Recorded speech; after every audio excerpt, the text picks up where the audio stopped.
question.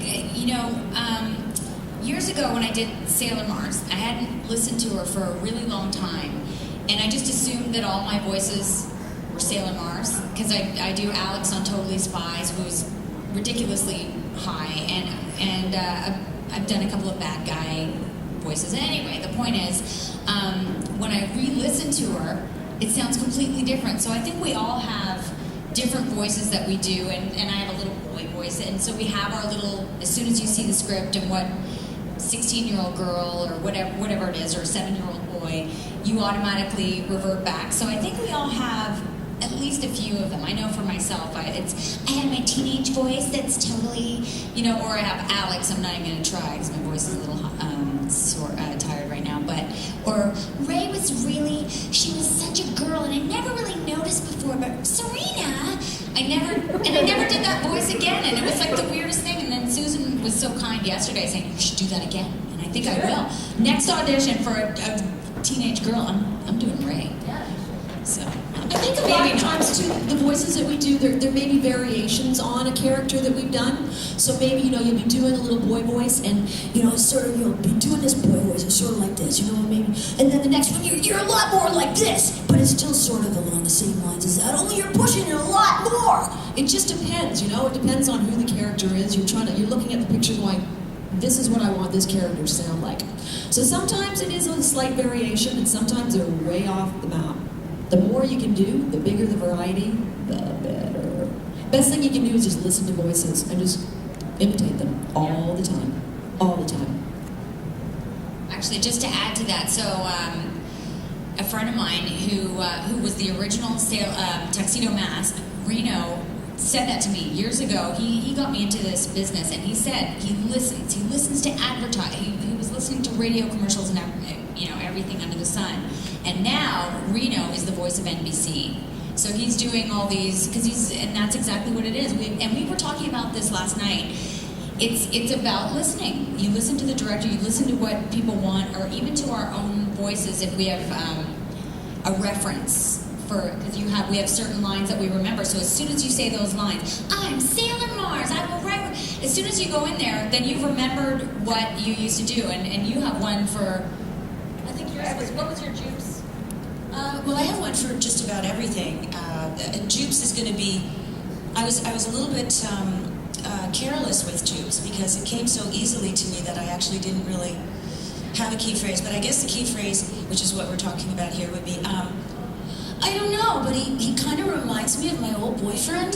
So as soon as I say that, I'm in the mood to do Jupes. Give me some lines. Anyone, some lines. So it's a really neat thing because as one of the teachers I was working with pointed out, it's more of a muscle memory. So, all of us when you're trying to maybe raise your voice a little bit, you tighten up your vocal cords. So here, if my vocal cords are very relaxed, there they are, they're very relaxed. You can just imagine them, they're just sitting there dangling. Very relaxed, very ugly, I'm too cool to breathe, right? Very relaxed. Now, if I tighten them, and I go, I don't believe you did that! You see here how tight my vocal cords are? And that's I'm trying to show anger. So my voice is a little stronger and louder. So the minute, all I have to do as an actor is say to myself, I want to be angry. What do you do when you're angry? Everything about you tenses up. So you really are, when you're voice acting, you're acting. If there was a camera on you, which sometimes there is when you're doing voiceovers, there's going to actually be a camera recording your every move, because the animators will then use your movements when they're animating the character. It's incredibly effective.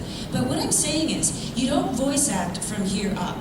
Your whole body has to be involved. And that's why you'll hear us say over and over and over again, doing Sailor Moon was exhausting and tiring, because those girls never stopped, did they? They were always moving, yelling, reacting, responding, running to go somewhere.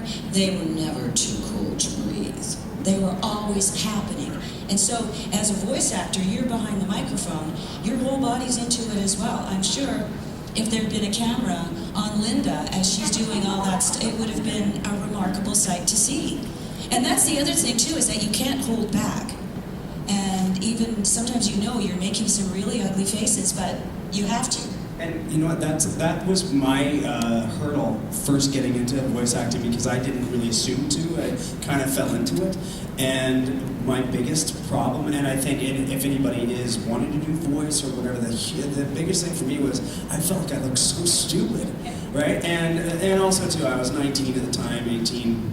So it's at those years where you want to look good and not look like you're a fool at all. And so it was a real hurdle for me to just like if I know you're playing a crazy dog and you have to go nutty, you know, like, but and I'd find myself like this, but there's no way to contain that. And in order to get the full performance out of it, you're absolutely right. You really have to just let your body go and go into it. And it's funny how you can hear a smile. That's another thing. Yes. When people say, there's a lot of times you'll do a read like, that's great. Can you just put a smile on your face, and you realize like that a smile actually sounds like something. Yes. And how it can truly brighten up a read. And that was always something that was very interesting to me, because I thought something so physical could have an audible quality. And that to me was my first lesson in like, oh wow, it's way more than just like going to the mic and just saying stuff. You know, and just learning to let go, I think, is the biggest thing for me. And just, yep, let it all hang out there. I'm going to look like a fool, so I might as well take down my pants now. And that was the other thing too, is like Susan was saying, and Toby saying how you're putting everything you have into it. And I would find, well, for sure during Sailor Moon, my stomach must have been ripped back then, absolutely ripped. Because when you're getting hit, like we would save a lot of the fight scenes to the end, because I was doing a lot of that kind of stuff and all the screaming. I'd say, let's just get through the lines, let's do all the lines first, and then we'll go back and we'll do all the punches and stuff like that. Because when you're getting hit, you're not just going, you're going, and you know, when you're throwing a punch, you're like, you got to do everything you've got, and your body would be aching.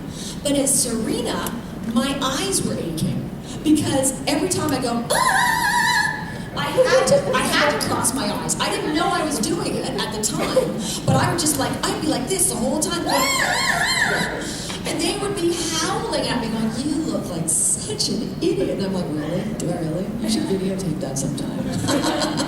And I didn't care. I was just like, let's just get the sound out properly. It's so funny. It's so true, and you get so exhausted. But I remember one time, I think it was actually it was Gray's face, and Nina was going all crazy when she was eating something as she was talking. I thought, oh my God, I'm such a professional. I can do this. I have a granola bar. I'm gonna really eat. So as I said, don't worry, Deb. Deb was the director of all people too, and I said during the scene, I'm gonna just really eat. Oh, okay. And I started choking on my granola bar. So if anybody had like a camera, it was just like. It was just like this whole big dramatic, and I could see them. You can't actually hear them unless they're pressing the button, but you could see there was a big group of them, and you could just see them all. First, you could see their tension growing, then they're all sort of getting up, and then they'd have to actually come into another room to save my life. And then, yeah, there was granola bar everywhere, and I was on the ground, and then I got up, faced my hair, and said, no, I'm good. We'll just keep going. It's all good. Sometimes too, when I would be doing a lot of screaming, because you know, you just see the word coming across the screen. You're basically going like a bouncing ball, right? You're reading the word as it goes by.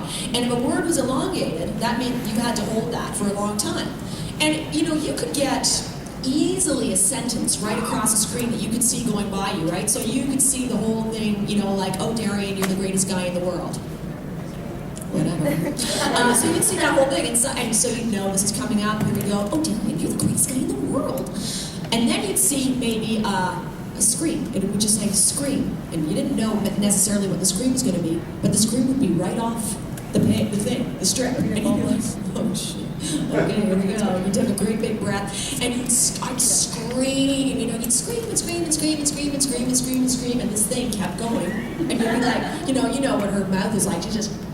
And so this mouth is like that, so you scream the whole time. And a lot of times I would just collapse onto the floor, just because I'm dramatic that way and an idiot.